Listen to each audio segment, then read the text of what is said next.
All right. Good afternoon, everybody. This is Kris Mukherji with the Law Office of Kris Mukherji.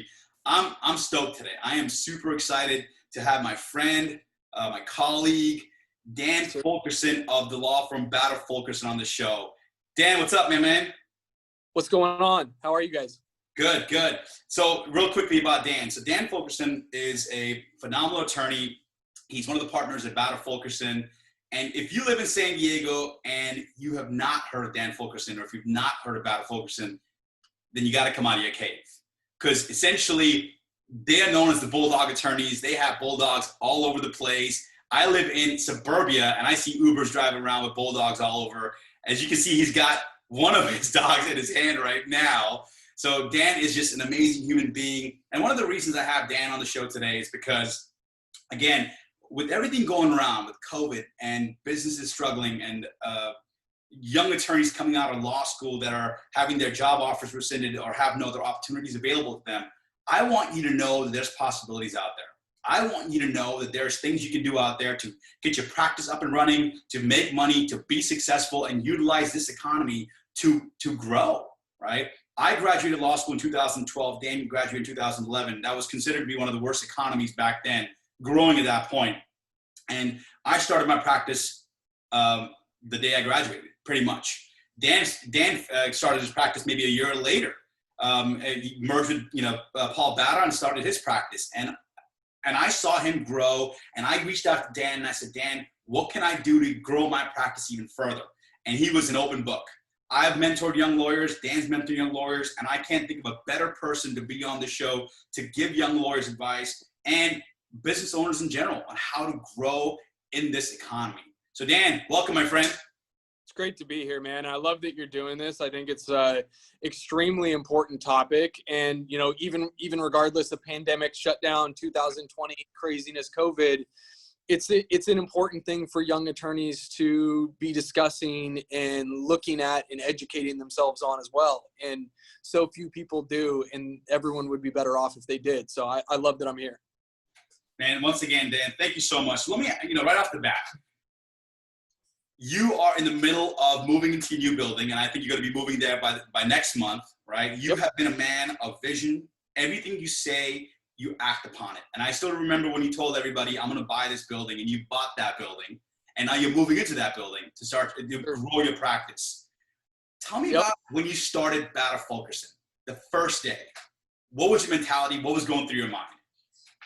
So it's a long story, but I'm going to make it really short. It was a situation that came very, very unexpectedly. We didn't plan it. And I think that's part of the magic behind how it happened. And I'm not going to go into all the details, but Paul and I were working together at another firm, found out things that we were not okay with. Then we left same day without plans, without what are we going to do? How are we going to make it? Oh, we're going to create a Bulldog firm. No, like there was none of that. And the next day, Paul called me and was like, what are we going to do? And I'm like, come over to my house. And we pushed my kitchen table up against the wall and we went to work. And it just kind of all came together from there. And the vision, came together in the next couple months. And it was literally a labor of love for the next 18. And we built this place by reinvesting every single dollar that we made back into it. And we tightened our belts for 18 months and we didn't take a single penny out of the firm,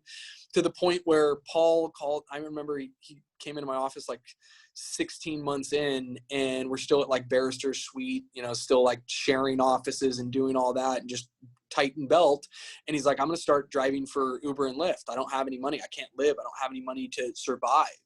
And I remember like, no, you're not going to be like a reputable partner at a reputable firm driving Uber and Lyft. And I just begged him. I'm like, give me a couple more months. Like, give us a couple more months. I know where we're going to be. And sure enough, like building that base and that foundation the way that we did is why that we're here today. And I think he's probably thanked me for it about 7 or 8 times since, but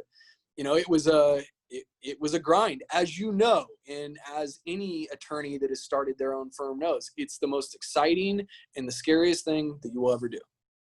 Exciting and scary is probably the 2 best words to describe it. And, it says a lot about Paul that he's like, look, I'm going to be running a successful firm, but I'm willing to go out there, put myself out there driving Uber to make sure that our firm continues to grow by reinvesting that. When I graduated law school, I was still working as a trainer, as a strength and conditioning coach. And I did that for a year and a half, 2 years while growing my firm, right? Yep. I got married the day after my bar results came out. It was already planned. So, and you know, my wife and I had a kid a year later. Money had to come in, but I knew the vision. I remember talking to my wife, you know, when I passed the bar, and I said, okay, we have a couple of options. I can go apply for a firm, but that was never my goal. Or I can start my own practice and we can go through those early struggles and see where the practice takes us. And I remember that first year, I would dress up in my suit, put my tie on, and go sit at my dining table. Yep. I would dress up in my suit, put my tie on, dress up like I was going to go to court, and I would sit at my dining table with my laptop, perform law work, because I wanted to get in that mentality to do that. And it paid off. You know, the struggles that we go through to pay off. And where you guys are today, from where you started, it speaks volumes. And one of the things I love about you, Batta Fulkerson in general, is that you live a life of service. If somebody knows you, they know Dan Fulkerson is an attorney, but he is so much more to the community. You are involved in the community. What part does that play in you as a person and the growth of your firm? I mean, it's evolved over time. Candidly, and this isn't something that I've said too often, but when we started this firm, I felt a little dirty with the work that I'd done in the past and working, you know, in PI the wrong way, in my opinion, and not doing the work the way that I wanted to do it. And so I felt the need to, you know, start paying it forward even more than I ever had in the past. And what I realized very early on is I was a lot happier, and I started living my life a much different way. And I stopped worrying about shit, you know, material shit, and just started living for, you know, the things that really, really make me happy, and trying to put myself in places where I can be around the people that make me happy, and not worrying about money and not worrying about making decisions based on money. And my life changed, and the energy that was coming back into my life changed. And I started to make some like of the most influential relationships that I've made. And a lot of it was through the charity work, and a lot of it was through the volunteer work. And I just realized that that's where I'm going to get my, you know, my life power. That's where I'm going to get my life happy, is doing that type of work. I love practicing law. I think we're damn good at what we do. And I think that's a big part of why we've grown as fast as we have, is because we don't do it like other personal injury attorneys, but we really, really are good at what we do. But my happy comes from rescuing dogs and helping out and throwing a prom for kids that have terminal cancer at Rady Children's Hospital to get one night a year to be able to have their own prom. And I mean, we lost our 2018 queen last night, right? And I'm sitting on my couch crying, because how fair is that a 19-year-old, you know, young lady who's fought cancer since she was 14 and beat it 4 times, finally, she's not here with us anymore. And if that kind of stuff doesn't put perspective back in your life, and if that kind of stuff doesn't help you live with a smile on your face, realizing that there shouldn't be bad days, then I'm probably not the person that will be able to help you. And this podcast probably is not going to help you. And, you know, I don't know, but those kind of things have changed my life, and it's changed my perspective on the way that I look at the world and the way that I look at what I want out of life. And I am extremely grateful for the community charity work and what I've gotten from it. And it almost sounds selfish, and it almost is selfish in a way, because it's like the perspective and energy is priceless. I love how you put that. You said it's almost selfish of what you've gotten from the community. And you and I we haven't talked about this podcast. We didn't plan this out. And, you know, we're letting it happen organically. So I want you to tell me more. I want you to tell people listening more about the Rady Children's Prom. I want you to tell them more about Just in Time for Foster Youth. Please tell us more about it. So, I mean, those are like, I sit on the board of 6 different entities. My girlfriend hates me for it. Well, she doesn't. I say that as a joke, you know, 'cause that's how I met Kris, is through Steph. And she's just like, how many more boards are you going to sit on? How many more businesses are you going to start? And it's like a running joke, and the number keeps going up. Now we have 6 dogs as well. So crazy life. But Just in Time for Foster Youth they approached me. Like, I didn't even know anything about foster youth, but they've seen what we've done in the community, and they're like, we think that your energy and what you do would be helpful to the organization. And I sat down with the head. It started in San Diego, and she got me, we went to the U Club. She got me with one statistic. She goes, do you know that 50% of youth from when they turn 18 years old that are in the foster system, once they get booted from the foster system, are homeless within 1 year?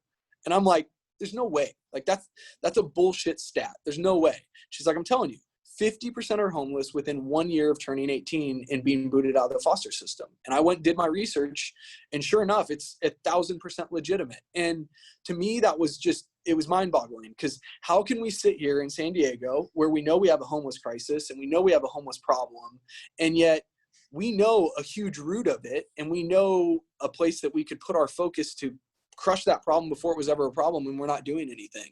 And that's what Just in Time does, is it comes in when they turn 18, and it helps youth transition out of the foster system. So it gives resources till they're 27 years old, so they can get, jobs, places to live, education, support. They don't have support. Most of these kids on their 18th birthday are given a trash bag, told to pack their stuff, and that's it. Move along. And it's a chronic problem in our society that I didn't even realize existed. And that's what Just in Time does. And it fills that gap. And it's now 2 years that I've been on the board, and it's amazing. And so I'm always looking for mentors.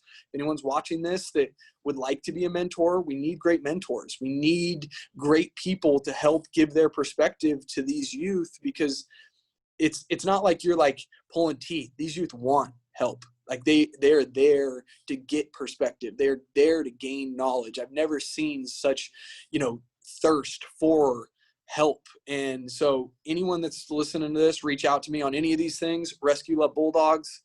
It's an amazing bulldog rescue that I am very close with, that I sit on the board as well. This is where Teddy came from. We take a lot of the bulldogs that get dropped at shelters around San Diego. My vet, who is Dr. Berg, Sunset Cliffs Animal Hospital, she fixes them all up, and then we find amazing homes for them. And that's what I'm going to do with the rest of my life once I retire from practicing law, is I'm going to rescue dogs. So it's kind of my start and get me in the game, if you will. And through COVID, it's picked up quite a bit. So it's been, a great little thing to keep me entertained the last 4 or 5 months, which has been great. And then, we have Active Valor, which is another organization. They help. What Active Valor does is, it was started by my good friend Perry E. He is an ex-Navy SEAL, and they pair kids, Gold Star kids that lost a father, usually in combat, with a mentor who is a veteran mentor. And it's 4 times a year we meet, and that connection just carries on. And it's not a replacement for the father, but it's like a big brother or an uncle, or someone that can be there for you. And the relationships that we've watched, and how we've watched it change these veterans' lives, just being connected to the youth, and how we've watched it change these kids' lives, is just incredible. So Active Valor is another one that is just, it's one of those organizations that it won in 2 years, Kris. They were around 2 years, and they were on CNN getting CNN specials, and they were named the most impactful nonprofit in San Diego 2 years into existence, which is just, it speaks to the work that they do. And then, that brings us back around to Friends of Scott, which is, that's right. You want to talk about emotional, man. Like, Friends of Scott was started when my friend Carmen Delgadillo lost her son, Scott. He was in high school, and she lost him to childhood cancer. And she started this, his friends started this after he passed in his tribute. And then when his friends all moved on to college, he would have been our age, Kris. So he would have been right around where we are. And his friends moved on to college. Carmen kept it going. And what she kept going was a prom every single year for all the kids at Rady's Children's Hospital that can't go to their normal prom. And all of the staff from Rady's and all the nurses and the doctors, they donate their night and they come down so the kids can be there. And for the last 4 years since we started the firm, we've been helping host the prom, and we bring all the kids, like the prom court, the king, queen, prince, princess. We bring them all in our cars. I'm an idiot and spent too much money on cars, so we bring them like the Aston. I bet they love that though, right?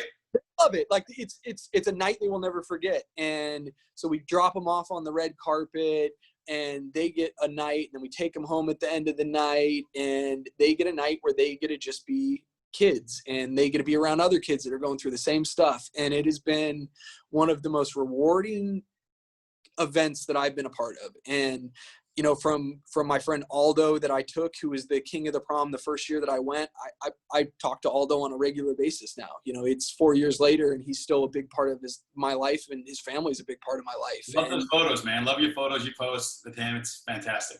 I appreciate it. It's been amazing. So yeah, any of these things, like that's my goal, is to get other businesses involved. Like, and I know we're going to talk about, you know, what my advice is on getting started in opening your own firm and what you can do. But my advice is, if you own a business, if you are a lawyer, if you work for someone, you're an employee, you need to get involved with your community. It will benefit your own life. You need to find something that you're passionate about and get involved with that on a regular basis, because I promise you it will pay dividends in your life one way or the other, even if it's just with the energy that's coming back into it. So I'm always trying to push people. And the hardest thing is finding what's right for you. So reach out to me. If something I've spoken on today, you know, touches you and you're like, that's something I want information on, call me. Like, I will be there to help connect the dots. And I will. And you know what I'm going to do is, obviously, you know, once you post the video, I'm going to put all the links below to contact Dan, to all these different organizations that Dan's been a part of, because it is relevant, right? And one of the reasons we're starting off talking about these organizations and being in service of people is because I want young attorneys and young business owners to know that being involved in your community and being of service to this community is going to go a long way in the lives of them and your lives as well in the long run, right? That's the most important thing. And I will. So once again, I'm speaking with Dan Fulkerson here of Batta Fulkerson, and I will be posting the links, first of all, on how to contact Dan Fulkerson directly about all these charitable organizations, and links to directly contact these charitable organizations themselves, to see how you can become a part of them, to donate to them, because they are a wonderful organization. And if this is one of the organizations you want to be part of, there's other organizations as well out there. Be involved in your community. Yep. Find what's right for you. And I love it. And I seriously mean that. You can reach out to me anytime. I will take the time to try to connect you as best I can. And I can vouch for that, because I've called Dan on several occasions about several different issues, and he always calls me back, and I greatly appreciate that. So, you know, pivoting from where we are, obviously we talked about being in service to our community, to people out there. You know, going back to what we talked about earlier was, you know, we're now in an economy where with COVID-19, things are not what we've ever experienced in our lifetimes, at least, right? We're in the middle of a pandemic. Businesses are struggling. The California Bar Organization put off the bar till October, right? Young attorneys who possibly thought they had job offers don't have job offers anymore. So now they have to look at opportunities about maybe starting their own practice, starting their own businesses. What advice can you give these young attorneys coming out of law school on how to think outside the box? Let me kind of elaborate on my point here real quick. When I came out of law school, I was lucky to go to a law school where they had training and courses on how to start your own practice. Not a law schools have that. My goal when I went to law school was to come out and have my own practice. It was always the goal. So to come out of law school and have some form of training on how to start your own law firm was huge. Most law schools don't have that, right? As somebody who's lived on both sides of the world, you worked for a firm and you started your own firm. You went through the struggles and now you're thriving. What advice can you give these young attorneys that are coming out today on how to think, how to act, and how to mobilize their own law firm moving forward, if that's what they want to do?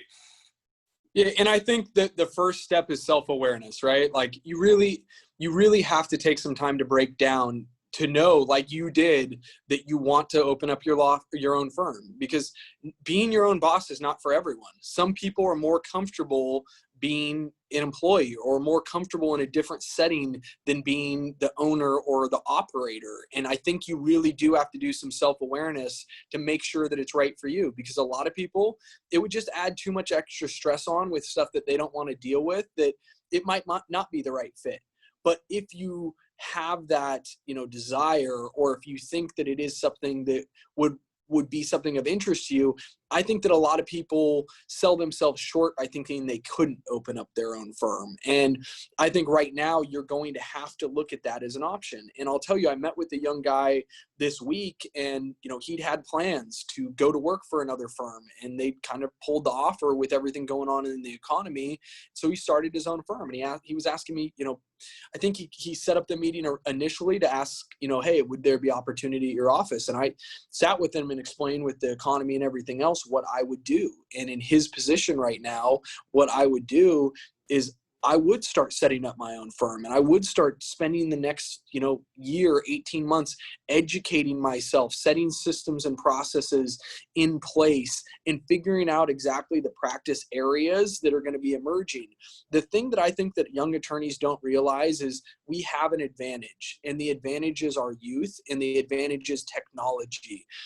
I got a big jump start on our firm in getting cases in and market growth and capturing a lot of market growth from Facebook videos, because in 2016, as silly as it was, most law firms weren't using videos on social media to spread brand and to spread their name, and especially doing it in a non-solicitous way. And so I saw that. I saw it as an opportunity and jumped on it and went in heavy on it, and it paid off. And there's so many opportunities like that right now for young attorneys, because if you're 45 or older, I'm sorry, statistically speaking, you're not going to understand social the way that someone that is younger does. And you're not going to understand how to use it and market it the right way. And there's plenty of other things other than social that are in the same kind of example as that. The other thing is that law firms historically have not been run like businesses. They've been run like law firms, which has been a problem. Law firms should be run like businesses, in my opinion. So by setting your law firm up now, if you're starting out as a business and not as just a law firm, and looking at all the business principles and educating yourself on business right now when times are slower, and taking the time for that self-education, you will be in such a better position. And guess what? This is about holding your breath, because there's a lot of big firms that have way too much overhead, and this is going to shake some things out. And you're going to see a big market shakeup in our legal market, because you're going to have a lot of firms that don't open back up. You're going to have a lot of firms that can't make it through, that can't hold their breath because their overhead's going to eat them alive. So this is a learning lesson for young attorneys about how to structure a lean law firm, a law firm that doesn't have a tremendous amount of overhead, a law firm that doesn't take 2 floors of Symphony Towers and have you paying $50,000 in rent, and learning that that is not a smart way to run a business. And part of the success of Batta Fulkerson is I run this place like a business. Paul runs this place like a business. My background's, my MBA is as valuable to me, if not more valuable, than my law degree. And so by setting up everything as a business and making business decisions, we've been able to place ourselves in a situation where I don't care if this, pandemic runs another year. I'm fine. We're fine. We got plenty of reserves, plenty of money. We got plenty of pivot moves. Like, we're set. So I don't even stress over it. And so many attorneys, and this is kind of deviated from our initial question, but I'll just go there. So many attorneys in their 40s and 50s, Kris, that you and I know are miserable.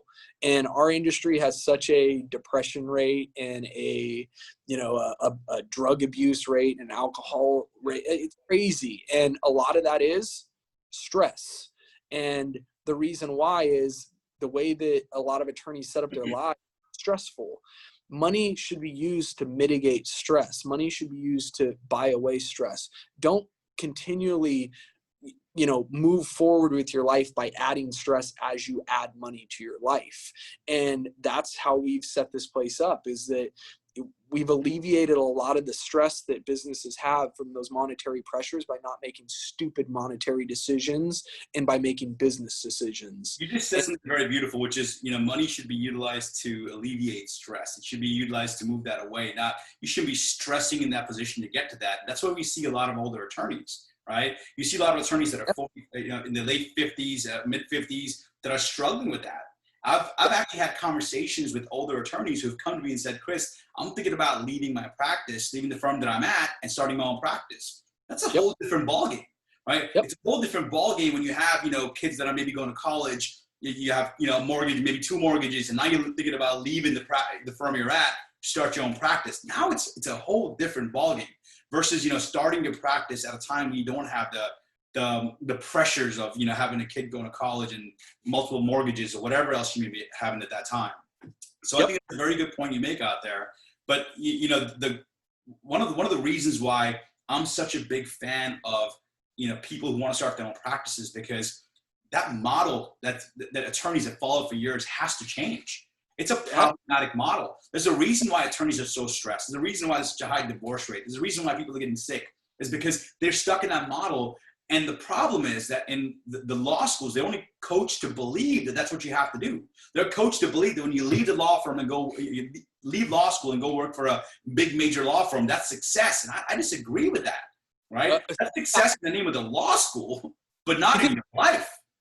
Because that allows the system to continue. That allows the system where these guys that have been practicing 20 years and now think that they should do nothing because they're partners and on the partner track and they put in their time, it allows them to continue a failed system, right? But when you go work for a big firm, you're a cog in the wheel. You're a slave for the most part. And you're getting used and abused. They don't care about you. And I guess if you can hold on long enough and you can let enough of your soul get drained and you can let enough of your life get burned away, maybe at some point in time you make partner. That's not living. That's not life. That's why our industry is screwed up and wrong, because these bigger firms, in my opinion, I don't mean this the wrong way, but they're hiring young attorneys, paying them $75, $100 an hour, billing out $400 an hour. The partners are taking all the money in, and it's just this cycle. That's not getting your value. Don't get me wrong. There's some places you can go to work. Like I think how we have our system structured here is fair to our attorneys, because they're not set on a salary where they're just capped. They can make whatever they want to make depending upon the work that they put in, because my thing is work ethic. If you work, you will make money, and in all things in life. So I run our setup, our salary setup and how our compensation system works for our attorneys by other firms. And they're like, why would you do that? And I'm like, you'll never get it. And I will continue to beat you for forever because you'll never get it because you're greedy. And so many people don't get that. But my point is this, is a young attorney, know your value. Know that you might have to put in 2 or 3 years. That was part of my discussion with 2 of these younger attorneys, was put the 2 or 3 years in if you're okay with it, being a cog in the wheel, being a slave, but do it knowing that you're doing it for experience and that there's a line right there that once I get to that point, I'm starting my own. Because I think that more attorneys should start their own firms than they do. And I think that it would put people in a happier place in life if they took control of those kind of things. You don't have to go and start your own firm to make $1 million a year. You can start your own firm and be happy making your same $175,000 a year or whatever it is that you're comfortable with. But guess what? You're going to have freedom, and you're going to have the ability to do things that you want to do. And when you shake someone's hand, you're going to be in control of following through on that. And that's what got me, was I was done not being in control of my word. Working for someone else, I can't shake your hand and say, I'm going to come through for you because I got someone else I got to worry about. And that's not how I live my life. If I shake your hand and tell you something, I will die making sure that happens. That's how I am. And it ate at me, like just ate at me that I couldn't do that. And so the control for me was what got me, not money, not making more.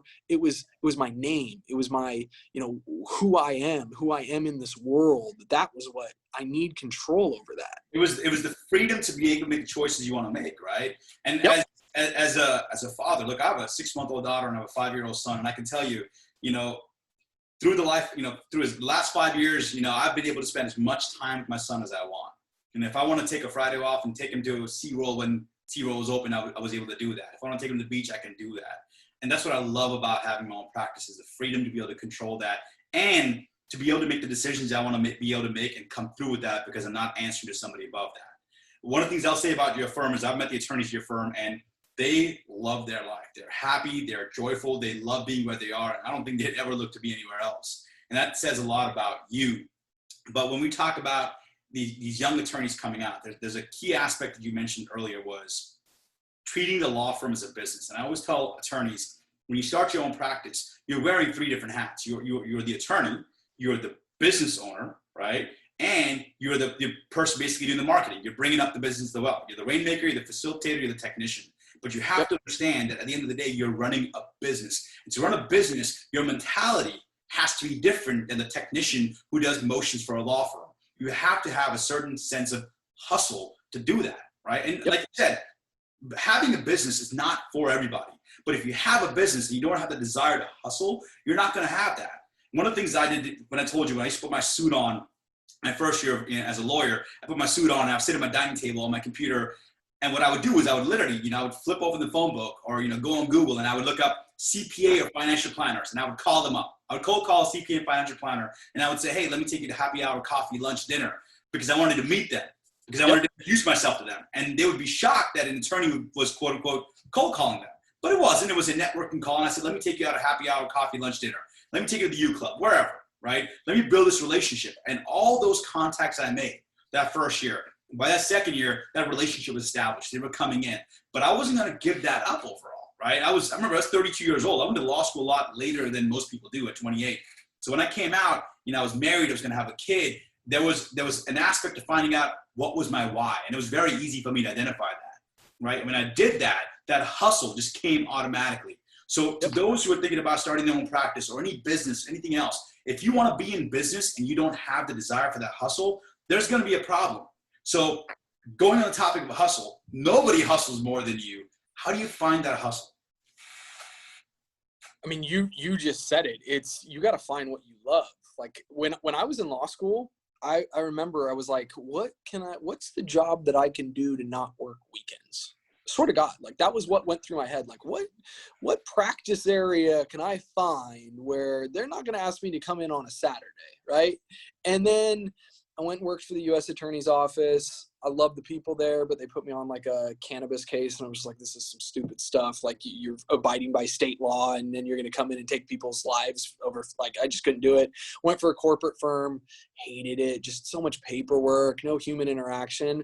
And then I started doing PI and was like, oh shit, this is what I'll do for the rest of my life. Like I love it. Like there's something about like that someone comes to you and their life's turned upside down and they're completely broken, and they put their trust in you to get them to the other side, and doing it knowing that most of the attorneys that do what we do are sleazy, slimy ambulance chasers. So they're really putting their trust in you and getting them to the other side, and them going, I'm so glad it was you. And I'm so happy that I trusted you and you did everything that it's what I loved. I lived to do it. And truthfully, I don't need the money anymore.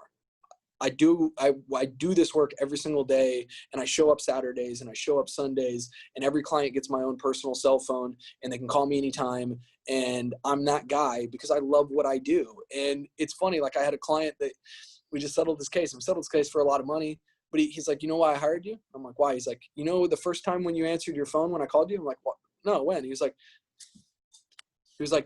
you were at, whoa, I lost you. He was like, you were at a Lakers game. He's like, you answered the phone at a Lakers game when I was calling you. He's like, as soon as that happened, he was like, I knew that you were my attorney. And it's because I love what I do. And that's why it doesn't feel like hustle. It just feels like this is what I like to do with my time. And I am a workaholic. It's just kind of evolved from there. I think it went from the love to now it's become like a muscle memory where it just kind of rolls out, but it's not forced. And if I didn't like doing it, I wouldn't do it. And a lot of it is just the passion that I have. But a big part of that, Kris, and this is something that I wanted to touch on, is this. Like, I've built my life around the things that I love. And I built my firm around the things that I love. And I built my firm around the people that I love. I love coming to work and interacting with all these people. And when we hire someone new, I don't care if they're the best attorney in town. If there was a wrong personality fit, it's out. It doesn't work because this is a family and I love my family and I don't want drama or issues or friction in the family. And so we don't have that here. And my dogs come to work with me and it's bulldogs everywhere, which is nothing better for me. So all the things in my life and the way that we keep building our lives, the building that we just built, we took meticulous time building it out exactly how we wanted it. All the little stupid things, dog park in front, gym, like all the little things that add happiness to my life. And that's what I've started to do is I've stopped worrying about making like the money decisions and just what can I do to build my life around the things that I love. And doing that has made it really easy to work all the time and really easy to grind all the time because I love it. And I'm sitting here with you, and what do we call this work? Is I have this guy hanging out in my lap and I get to talk to someone that I really, really enjoy and talk about, something I really enjoy talking about. My life is not work anymore. And it's the stupidest, corny thing that everyone always says, find what you love and you'll never work another day in your life. Just not say that. We've all heard it, but that's true. And that shit is real. And don't get me wrong, I have bad days and stressful days and days that but I love what I do still. Even on bad, stressful days, I still go to sleep going, I'm grateful that I get to do what I get to do. And I think so many people settle in life and settle in a place that's not full satisfaction. And that is sad to me, because life is short and you spend most of your life doing what you're going to do for work. You spend most of your life being around the people that you work with, even family. And I'm not going to waste my life doing shit that I don't like to do. And so I just constantly make sure I'm evolving in a way that I'm happy with my environment and I'm happy with what my tasks are and what my daily life is. And if I get to a place where that changes and I get to a place where I'm like, I'm not happy practicing law anymore and I'm not happy doing this anymore, well, then guess what? You'll find me rescuing dogs or doing something else, because life is too short to be unhappy. And I'm not going to sit in a place and get comfortable and settled with unhappy. And to end this, that's why I get a lot of people. I hope every person out there is listening to this, because that's what it's ultimately about. You need to be doing something that makes you wake up in the morning and says, I'm excited to do it. I'm happy. Because if you're not, it's time to find something else. And that applies to lawyers too, man. If you don't wake up with this passion that you're hearing right now, it's time to find something else. Dan, the other day, really quick, you posted something in your Facebook the other day. It was about your why. And I've been meaning to talk to you about that case. And I think you know what I'm talking about. It was the dog bite case. Really quickly, tell me about that case and why it impacted you so much. So, you started this podcast by saying, like, some things I just know, right? Like life energy. I said I was going to buy that building. I knew I was going to buy that building. That's right. And I said, everyone doubted. I knew we'd be successful. I knew we'd be right here where we're at. And it's life energy. Like some things you just know. That case was a case of life energy. And it was a case that showed me and proved to me that that's real and that I know that it is. And it was a family that was from San Diego. The father was a pastor in San Diego. He was referred by Paul's farmer's insurance agent, who went to their church. When I got the case, all I knew was it was a dog bite case. That's all I knew on a young kid, just like we get all the time. So I call him and he tells me that the dog bite happened in Meridian, Idaho, which is right outside of Boise, Idaho, which happens to be where I grew up prior to moving to San Diego. And I'm just like, well, that's crazy, because guess what? You're talking to someone that went to Eagle High School. And he's like, Eagle? And I'm like, yeah. And we're like 5 minutes from each other. And so him and I started talking. We took the case. They're an amazing family. And this young man, he had one of the most severe dog bites that I've ever seen. I think a lot of people have seen the young man on the news lately that stood in front of the dog and was attacked. That's right. When his sister. My client's bites were very similar, except he had a literal hole in his cheek. It was horrific. And he's had many, many different surgeries. He's going to continue to have surgeries as he gets older.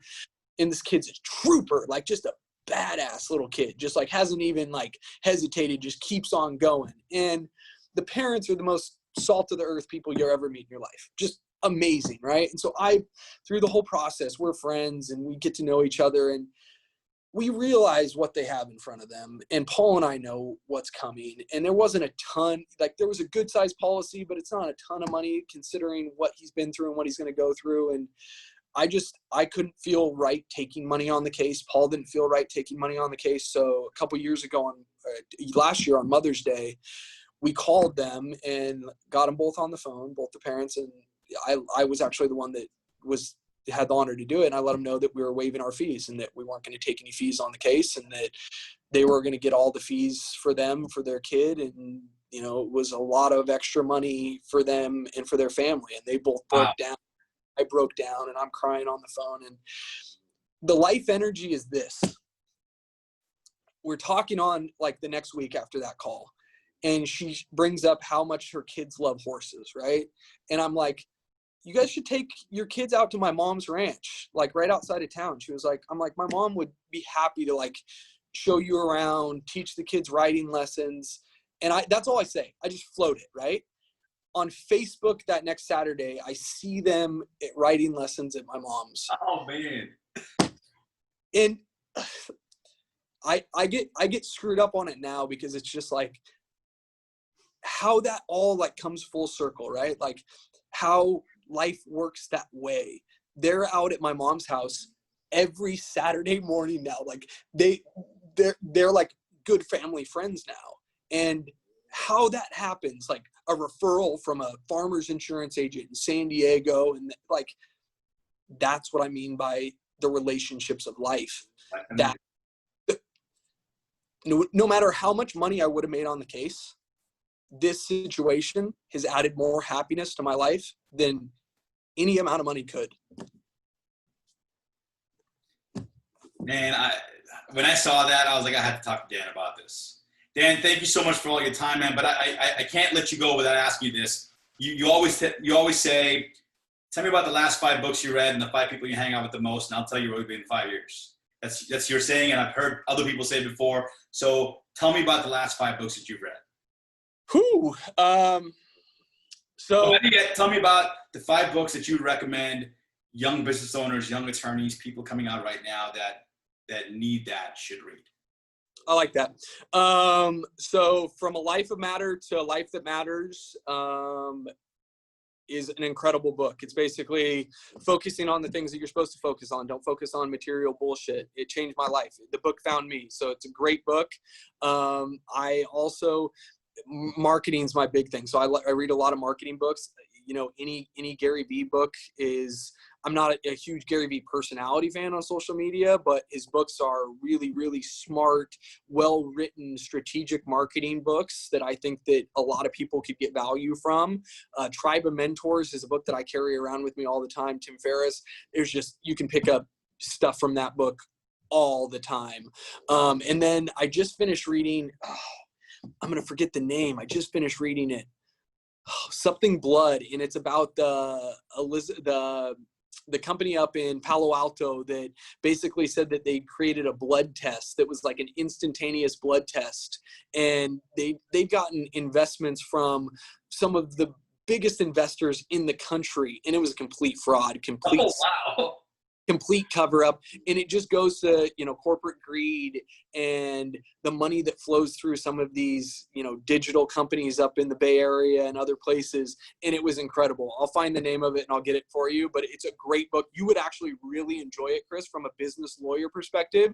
You'll read it and I couldn't put it down. I'm like, there's no way she got away with this. And the funniest part is one of the biggest investors, he like sat on, you know, he was on like cabinets of prior administrations, like a big tycoon type of dude who's never gotten burned, right? Like a $1 billion investor that's had a great track record. And his grandson was the one that like cracked it because he got her a job at he got the grandson a job at the company. The grandson's like, Grandpa, like this is some bullshit. And it ended up ruining the grandfather-grandson relationship for a little while until the grandfather realized that the grandson was right. So it's just some crazy corporate American greed shit, but I'll get you the name of the book. And I'll put that down there. Hey, Dan, thanks a lot, brother. I really appreciate you being on here. Of course. You know, I was looking forward to this all week, and you've given us a wealth of information, some good positive energy that I hope that young attorneys, business owners, or anybody out there that can reach out to it. I'm going to put Dan's information at the bottom right here so you can contact him about all the charities, all the organizations that he's involved in case you want to get involved. Dan, thanks a lot, brother. I apologize. Teddy slept through this entire thing, but it was a true pleasure for me.